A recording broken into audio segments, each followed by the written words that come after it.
धाकड़ खबर बेखौफजुमा बेबाक अंदाज।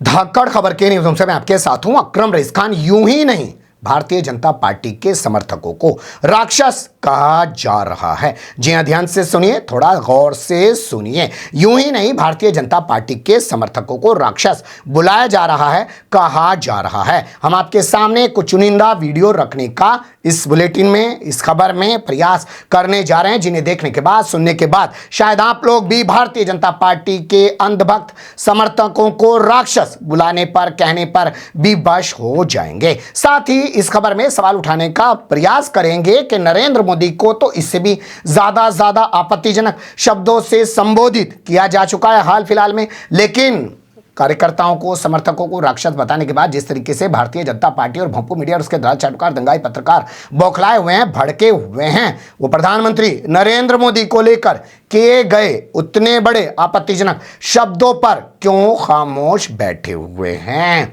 लेकिन सबसे पहले आपके सामने रख देते हैं एक सर्वे रिपोर्ट।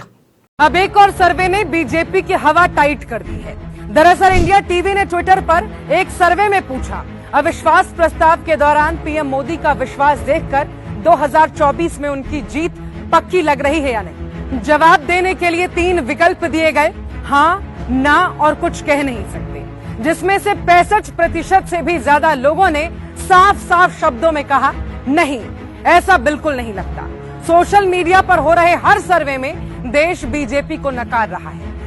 देख लिया आपने सर्वे रिपोर्ट। इंडिया टुडे ने एक ऑनलाइन सर्वे कराया। आप जानते हैं इंडिया टुडे और आज तक एक ही है, और अरुण पुरी इनका मालिक है, जो किसी जमाने में जो एक चार्टेड अकाउंटेंट होता था और एक इंडिया टुडे के नाम की एक मैगजीन छपवाकर तमाम मंत्रालयों में मंत्रियों की टेबल पर डालता हुआ घूमता था। लेकिन आज उसने इतना बड़ा मीडिया का साम्राज्य खड़ा कर दिया है कि तिहाड़ी 100 करोड़ रुपए की रिश्वत मांगने वाला जो है वो छी न्यूज छोड़कर इसी के चैनल पर आ गया है। खैर, इसने सर्वे कराया। सर्वे में पूछा कि अविश्वास प्रस्ताव के दौरान नरेंद्र मोदी ने जो 2 घंटे 13 मिनट तक धुआंधार बैटिंग की है, उसके बारे में आपका क्या कहना है। लोगों ने कहा कि 2024 में 65% लोगों ने कहा कि 2024 में वो नहीं आ रहे हैं। यह अलग बात है कि दलाल चाटुकार दंगाई पत्रकार भोंपू मीडिया वाले अभी भी माहौल बनाने का प्रयास कर रहे हैं कि नरेंद्र मोदी के सामने कोई टिक नहीं पा रहा है। लेकिन इन्हें राक्षस क्यों कहा जा रहा है, ये छोटा सा वीडियो देख लीजिए।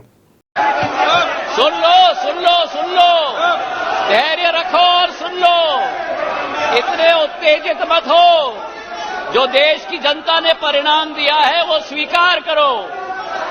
ये मिस्टर ज्योतिरादित्य सिंधिया है। 2019 में अपना लोकसभा चुनाव हार गया था और उसके बाद इनने कांग्रेस की पीठ में छुरा घोंपा, मध्य प्रदेश के अंदर 22 विधायकों को तोड़ा, वहां पे शिवराज सिंह चौहान की सरकार बनवा दी और खुद यहां राज्यसभा सांसद बनकर मोदी सरकार में मंत्री बन गया और लोगों को अब समझा रहा है कि जनता ने जो जनादेश दिया है उसका सम्मान करो। तो इस संस्कारी से पूछा जाए कि जनता ने इसको क्या सम्मान दिया था और ये किस मुंह से? क्या इन लोगों की आंखों का पानी मर गया है? क्या इन लोगों का जमीर मर गया है? तो ऐसे में अगर इनको राक्षस कहा जा रहा है तो लगता है कुछ गलत नहीं कहा जा रहा है। एक और अंधभक्त से रूबरू हो जाइए। बहुत बड़ी बात आप करो कि 1000 का पेट्रोल हो जाएगा मोदी जी। 10,000 का हो जाए, कोई टेंशन नहीं, आएगा मोदी ही आएगा। 10,000 का पेट्रोल हो जाए, मजाक ना करिए। क्यों? 10,000 का पेट्रोल तब भी मोदी आएगा। 10,000 का तो नहीं भरा पाएंगे। क्यों नहीं भरा पाएंगे? आम जनता तो नहीं भरा पाएगी। पहले जब आदमी जब खाना खाने या 3 रुपए पहले खाना खाने जाते थे, आज 100 रुपए आदमी खाना खाता नहीं खाता होटल में बैठ के।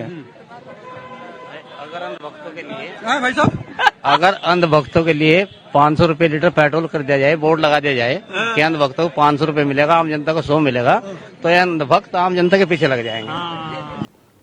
सुन लिया आपने, कह रहा है कि 10,000 रुपए लीटर भी अगर पेट्रोल हो जाएगा तब भी नरेंद्र मोदी आएगा। जी हां, 10,000 रुपए लीटर अगर पेट्रोल हो जाएगा तब भी नरेंद्र मोदी आ जाएगा। ऐसे लोगों की भक्ति की कोई कमी नहीं है। ये भक्ति में चूर है। लोग मर रहे हो, गिर रहे हो, लोग रो रहे हो, पीट रहे हो, पूरे देश के अंदर कैसी भी हालत हो गई हो, लोगों के खाने के लाले पड़े हुए हैं, लेकिन ये लोग जो हैं, इसी को तो राक्षसपना कहते हैं कि आदमी के दर्द को ना समझे और उस पर ठाके लगाए, तो उसी को तो राक्षसपना कहते हैं। एक और तस्वीर इनके एक और संस्कारी की आपके सामने रख रहा हूं, जो आजकल बिग बॉस में जाकर अपना संस्कार दिखा रहा है।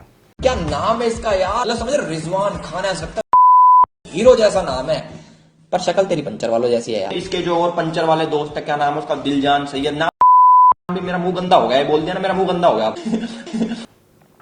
देख लिया, इसे अलविश यादव कहा जाता है। हालांकि इसका नाम अलग ही कुछ है, सिद्धार्थ यादव करके इसका नाम बताया जाता है, लेकिन इसने जो रात दिन अपने आप को बड़ा संस्कारी हिंदुत्ववादी बताता है, अपना नाम फिल्मी स्टाइल वाला या अंग्रेजों वाला रख लिया, अलविश यादव। वैसे इसका जितना प्रचार हो रहा है उतना उससे बढ़ ही रहा है, अपना गंध फैलाता ही जा रहा है और उसी गंध फैलाने के दम पर ये पहुंच गया है बिग बॉस तक। खैर, कुल मिला के ये है कि इसे भी अगर आगे बढ़ना है तो मुसलमानों को खुल्लम खुल्ला गालियां देनी है, टायर पिंचर वाला बताना है, उनके नामों को लेकर अपने मुंह से गंद निकालना है। तो क्यों ना ऐसे लोगों को राक्षस कहकर संबोधित किया जाए या इनको माना जाए कि वाकई में राक्षसी प्रवृत्ति के हैं। अब आपके सामने मैं बयान रखने जा रहा हूं प्रियंका गांधी का, जो कह रही हैं कि प्रधानमंत्री नरेंद्र मोदी क्या है, कायर है इस देश का प्रधानमंत्री, लगा दो केस मुझ पर, जेल ले जाओ मुझे भी, लेकिन सच्चाई ये है कि इस देश का प्रधानमंत्री कायर है,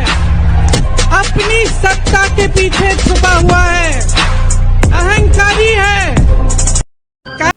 ये बयान पिछले 2 दिनों से सोशल मीडिया पर वायरल हो रहा है, क्योंकि आप जानते हैं कि मध्य प्रदेश के अंदर एक लेटर को ट्वीट करने पर प्रियंका गांधी, कमलनाथ और अरुण यादव के खिलाफ मुकदमा दर्ज कर दिया गया। कहा गया है कि इन्होंने आरोप लगाया कि शिवराज सिंह चौहान की सरकार 50% कमीशन मांग रही है और वो झूठा लेटर है। तो इन्होंने कह दिया कि जेल जाने से नहीं डरती हैं, इनको जेल में डाल दीजिए, इन पर मुकदमा लिख दीजिए। लेकिन प्रधानमंत्री को जिस शब्द से इन्होंने बुलाया वो मैं दोहराना नहीं चाहता हूं। सवाल ये है कि प्रधानमंत्री के इतने बड़े अपमान पर कोई भाजपाई क्यों नहीं बौखलाया और भोंपू मीडिया का दलाल, चाटुकार, जंगाई पत्रकार कोई क्यों नहीं भड़का, रणदीप सुरजेवाला के राक्षसी प्रवृत्ति कहने पर ही क्यों भड़के हुए हैं।